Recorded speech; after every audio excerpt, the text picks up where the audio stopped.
جس دھرتی پر اللہ کا حکم ٹوٹتا ہے اس دھرتی پر سکھ آ ہی نہیں سکتا،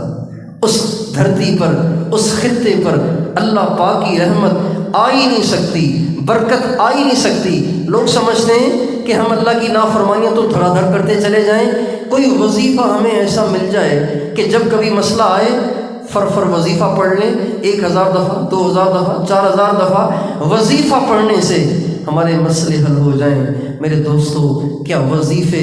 کیا وظیفے، کیا یہ وظیفے، کیا یہ تعویذ اور یہ کیا ورد الوظیفے اللہ پاک کے قانون کو بدل سکتے ہیں؟ اللہ تعالیٰ فرماتے ہیں وَلَنُذِيقَنَّهُم مِّنَ الْعَذَابِ الْأَدْنَىٰ دُونَ الْعَذَابِ الْأَكْبَرِ لَعَلَّهُمْ يَرْجِعُونَ۔ اللہ فرماتے ہیں جب میرے بندے مجھ سے منہ موڑتے ہیں، میرے احکام کو توڑتے ہیں اور میرے نبی کی زندگی کو چھوڑتے ہیں، اللہ تعالیٰ اس آیت میں قسم کھا کے فرماتے ہیں میں ضرور بضرور ان کو جہنم کی تکلیف سے پہلے دنیا کی تکلیف میں مبتلا کرتا ہوں،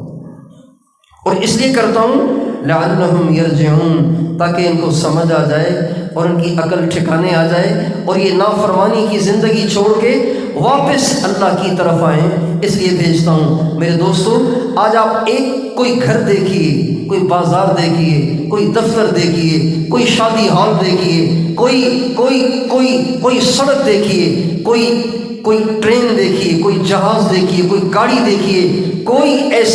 ایسی جگہ ہے جہاں اللہ کی نافرمانیاں نہ ہو رہی ہوں، اللہ کی نافرمانیاں نہ ہو رہی ہوں، اللہ کے احکام نہ ٹوٹ رہے ہوں، نبی کے طریقے نہ ٹوٹ رہے ہوں۔ خاص طور پر جب سے یہ بڑا موبائل آیا ہے تو اس کم بخت نے ہمارے گھروں کا ستیہ ناش کر دیا، ہمارے معاشرے کا ستیہ ناش کر دیا، ہماری نوجوان نسل کا ستیہ ناش کر دیا کہ بے حیائی اور بے پردگی اور فحاشی اور عریانی، اس کو لوگ عیب ہی نہیں سمجھ رہے، اس کو لوگ برائی ہی نہیں سمجھ رہے، اس کو لوگ برائی نہیں سمجھ رہے۔ اللہ تعالیٰ فرماتے ہیں والذین یجتنبون کبائر الاثم والفواحش، جو لوگ بڑے گناہوں سے بچتے ہیں،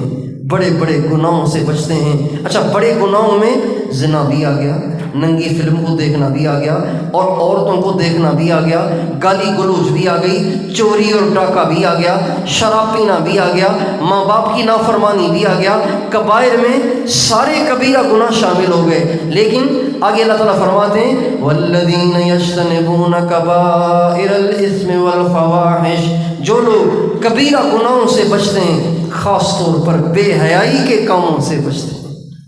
اس سے پتہ چلتا ہے اللہ تعالیٰ کو شدید غصہ ہے کبیرہ گناہوں میں سے بھی، زنا سے، بدکاری سے، بے حیائی سے، عریانی سے، فحاشی سے۔ اللہ کو کبیرہ گناہوں میں سے بھی سب سے زیادہ نفرت ہے۔ آپ دیکھیے اللہ تعالیٰ نے قرآن پاک کے اندر بہت سی قوموں کے واقعات سنائے جو گناہوں کی وجہ سے پکڑے گئے اور ان پہ عذاب آیا۔ قوم نوح کا واقعہ آپ نے سنا ہوگا، سیلاب آیا، غرق ہو گئے۔ قوم صالح علیہ السلام کا واقعہ اللہ نے سنایا، ایک فرشتے نے چنگھاڑ ماری، سب کے سب ہلاک ہو گئے۔ اور حضرت حود علیہ السلام کی قوم عاد، یہ متکبر تھے، بت پرست بھی تھے، متکبر بھی تھے، متکبر بھی تھے، اتنے بڑے دعوے کرتے تھے کہ یوں کہتے تھے کہ خدا سے بھی زیادہ طاقتور ہم ہیں۔ من اشد منا قوتاً،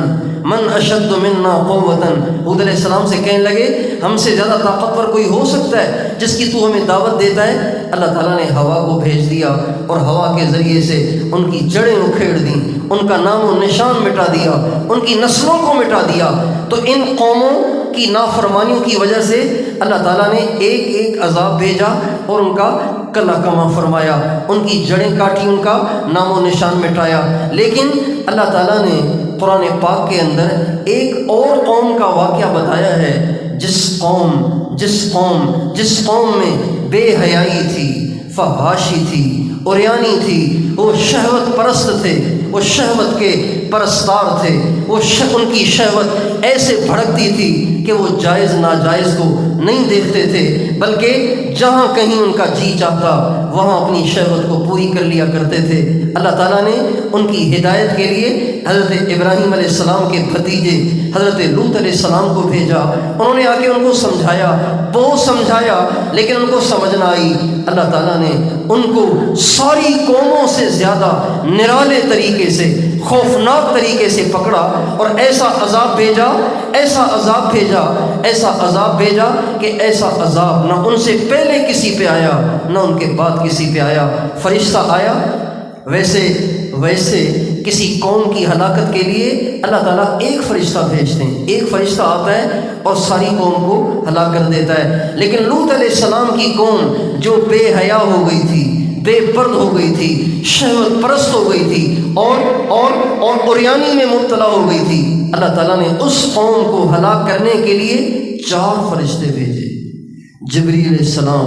میکائیل علیہ السلام، اسرافیل علیہ السلام، اسرائیل علیہ السلام۔ اتنے بھاری بھرکم فرشتے۔ اسرافیل علیہ السلام وہ ہیں جن کے ذریعے سے اس پوری کائنات کو ہلاک کیا جائے گا، توڑا پھوڑا جائے گا، آسمان، زمین، ستارے، سیارے، کہکشائیں، ان سب کو ختم کیا جائے گا، پرزا کیا جائے گا اکیلے اسرافیل کی پھونک سے۔ لیکن اللہ تعالیٰ نے اس قوم پر اپنا غصہ نکالنے کے لیے، اپنا غصہ دکھانے کے لیے، ان کے فعل سے نفرت کے اظہار کے لیے اللہ نے 4 فرشتے بھیج دیے ان کو ہلاک کرنے کے لیے۔ فرشتوں نے ان کی بستیوں کو اپنے پروں پہ اٹھایا اور آسمان کی طرف اسے لے گئے، یہاں تک کہ بستی کے مرغوں کی اذانیں آسمان کے فرشتوں نے سنی، اور پھر وہاں سے ان کو الٹ کے پلٹا گیا اور پھینکا گیا۔ فجعلنا عالیہا سافلہا وامطرنا علیہا حجارۃ من سجیل۔ اللہ تعالیٰ نے پھر اس کے بعد ان کو پٹخ کے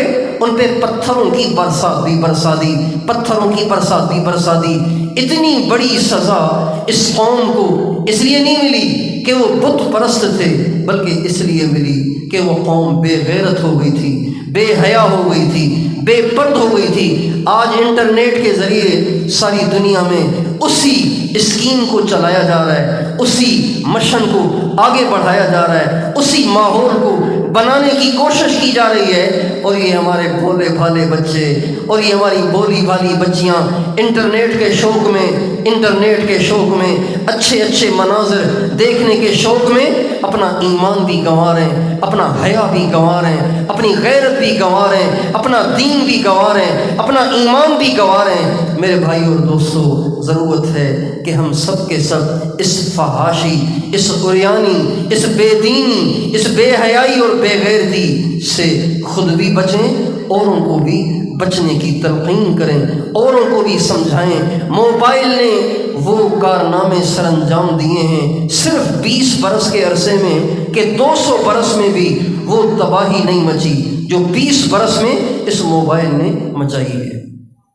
اس لیے اللہ تعالیٰ فرماتے ہیں ان تجتنبوا کبائر ما تنہون عنہ نکفر عنکم سیئاتکم وندخلکم مدخلا کریما۔ میرے بندو، اگر تم ان بڑے بڑے گناہوں سے اپنے آپ کو بچاؤ گے تو اگر تم سے اس کے علاوہ خطائیں ہو بھی گئیں تو میں تمہاری خطاؤں کو معاف کر دوں گا اور ہمیشہ تمہیں جنت میں داخلہ عطا